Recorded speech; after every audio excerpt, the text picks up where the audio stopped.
Amanda. Thank you so much for clicking on this video. Hope you're having an awesome day. Thank you for taking a few minutes every day to hang out with me. Today's video, I'm super excited because it's with my girl, Joy's Beauty Jawns, and this is part 3 of our 3-part series of makeup that we own but haven't even used. I will link parts 1 and 2 in the description below in case if you missed those.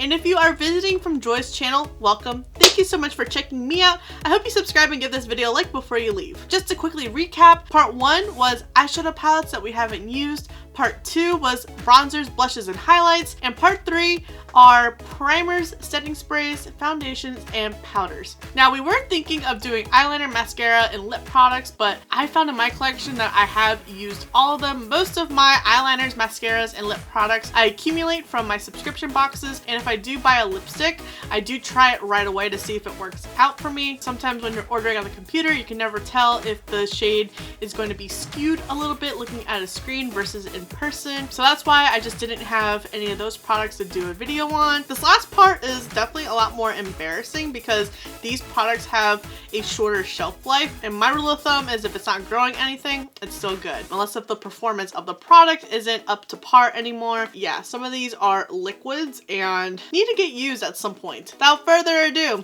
let's jump in. Now that I'm looking at a lot of it, I'm pretty sure I bought these to do wear tests, and I have never done a foundation wear test on my channel before. If that is something you would like to see, let me know in the comments and I can definitely work on one. I grouped it by brand because a lot of them are pairings. I think there's only 3 foundations that will not be paired with either concealer or powder, and I saw primers, setting sprays, and some loose powders to go over. First, I have the Anastasia Beverly Hills Luminous Foundation and loose setting powder. I have heard so many great things about both of these, and I don't know why they're just chilling here. Actually, I do. I haven't done my wear tests yet, so I just haven't reached for them until I planned on doing those videos, and none of those videos were ever filmed, so I just kept saving them and saving them and saving them to the side until I did them. I mean, they're still in their box. Yeah, all this is still in their packaging too. That's when you know it's bad. And I've also heard that these products are really good for dry skin, and you would think that would motivate me a little bit more, but I have so much foundation that it's hard to go through. I have one in Project Pan right now. It's looking a little gross. I just need to use that up, call it a day, and then maybe put one of these into the rotation. I know this is like my high priority one out of everything else that I really want to use ASAP. And then I have these NYX Born to Glows. I bought 2 of them because I was indecisive of which one that I wanted. I have medium olive and natural. I really enjoy NYX. It is one of my favorite drugstore brands. I bought this to try because I ran out of my Can't Stop Won't Stop. I wanted to change it up a bit. And I also have the Gotcha Covered concealer. I don't know why I haven't tried this one. You would think I wouldn't have tried the Born to Glow, but I have tried it. This color is a lot yellower on me, and I thought it was supposed to pull a more neutral undertone, but this one looks like it might be a better shade match. Eventually, we'll get around to trying these. Beauty Bakery has been a brand that has been very hit or miss for me, and I was very intrigued by the Instabake foundation and concealer. It just goes back to I bought this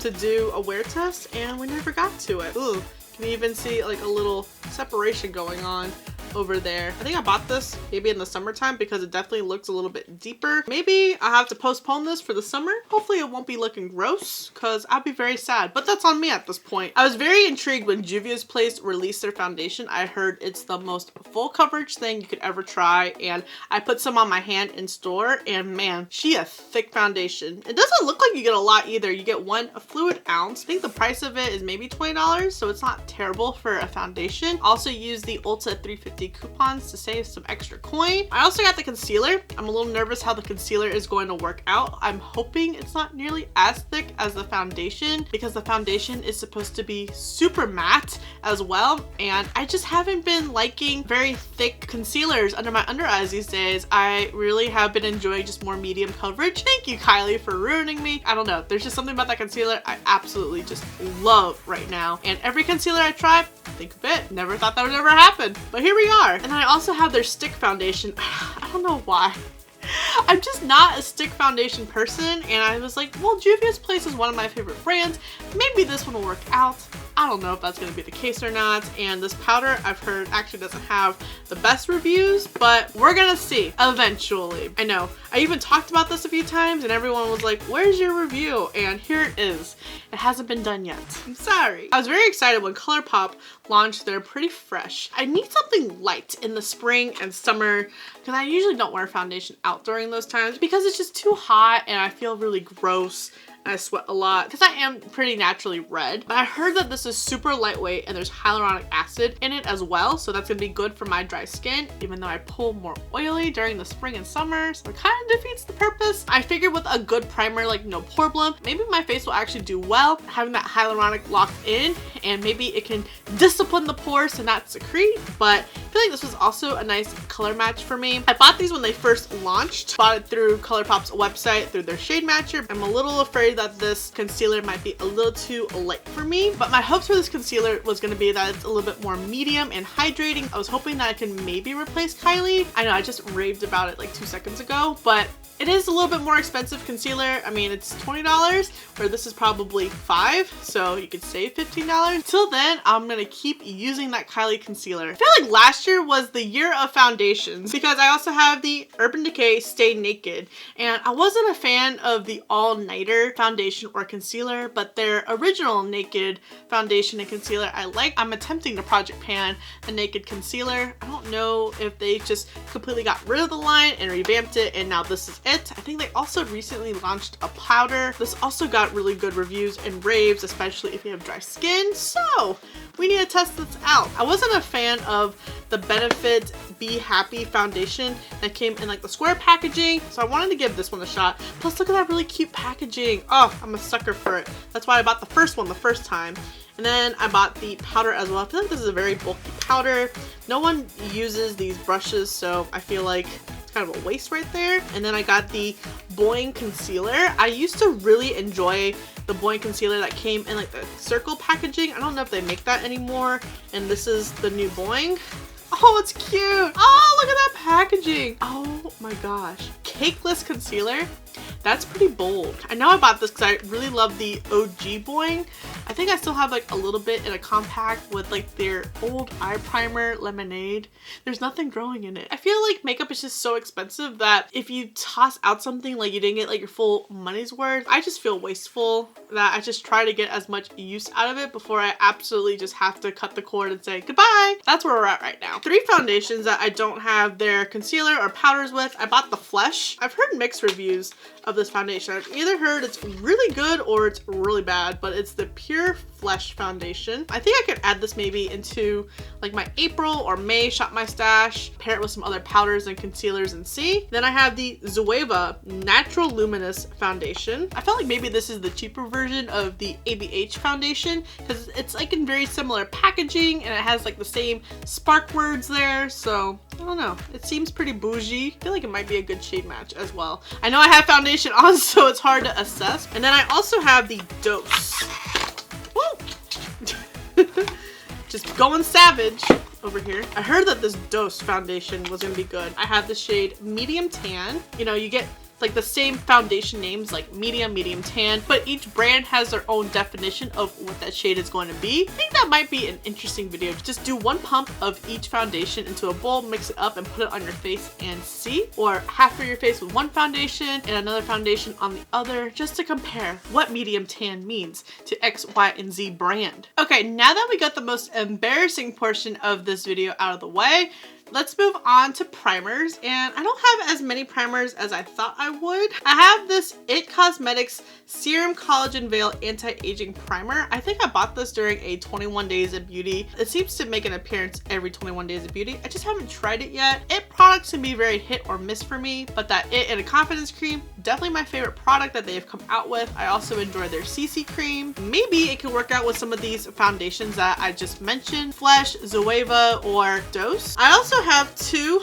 Laura Geller Spackle primers. Looks like one is tinted. I used to really enjoy these. I stopped reaching for them at some point because I decided to explore more primers these days, and all I reach for is No Problem, it seems like. So these just need to be used up. I can't remember if I found these at TJ Maxx or 21 Days of Beauty before Ulta stopped carrying them or what. These are just chilling like a villain. These next 2 are actually repurchases. I have used so many of these sample size tubes that I have received from Ulta gift flip purchases of this Maybelline Master Prime.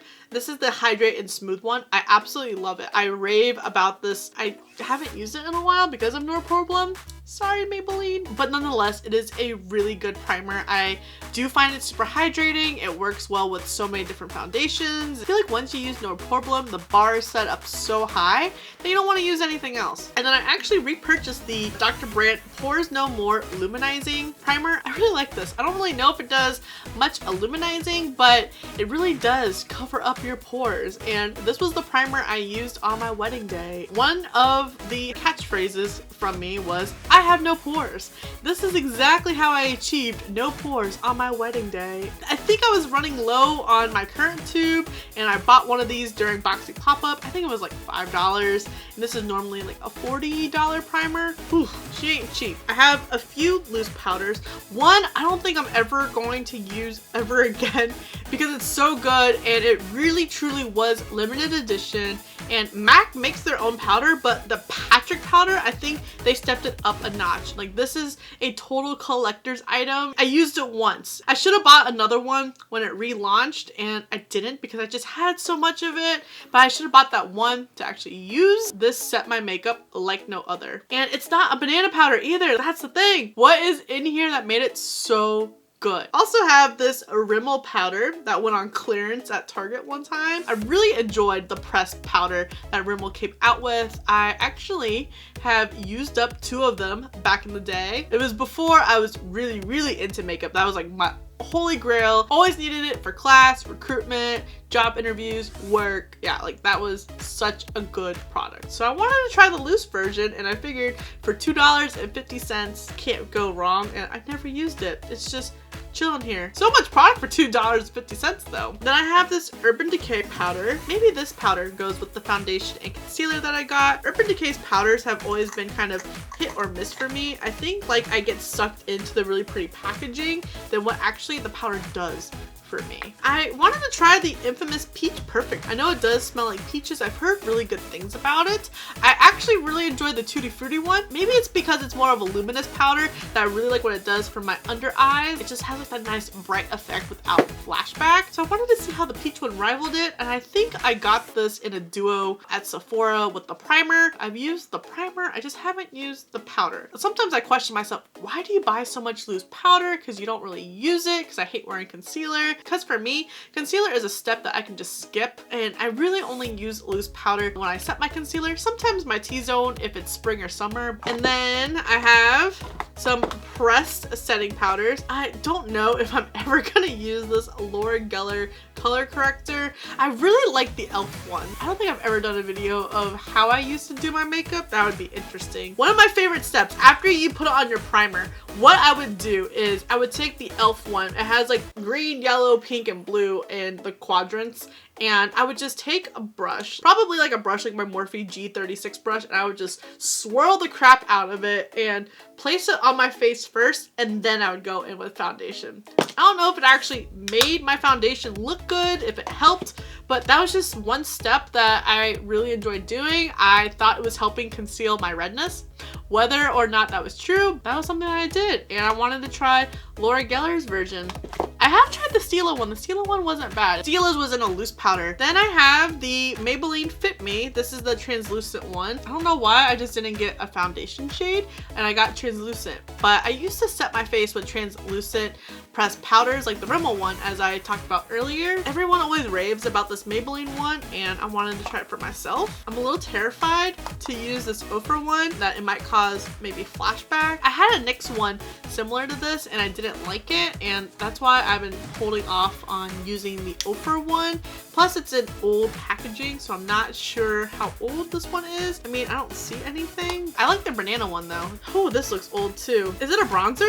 It looks like a foundation. It says Too Faced Bronzed and Poreless Pore Perfecting Bronzer. put it in the wrong part. Well, better part 3 than never, right? Move it into the correct drawer for next time. And I guess I have Becca's version of, I don't know why I have so many dang white setting pressed powders. Was that a trend at some point and I just collected them all like as if they were Pokemon? I heard so many good things about this all-nighter powder, and yeah, it hasn't even been used. I think I'm gonna set this aside for April Shop My Stash, or just to use it in general. I have 3 setting sprays. I thought I was gonna have more. I just stocked up on my Gerard Cosmetics Slay All Day setting sprays. This is Rose, Watermelon, and Lavender. Every time they go on sale for 50% off, I always stock up on some. And if they're doing their mystery boxes, I'll get a couple of those as well. But I just absolutely love this setting spray. I have been going through it quite quickly. I'm working on my first 2 bottles. I think I would have gone through them faster if I wasn't rotating setting sprays. I really just enjoy their setting sprays. I think between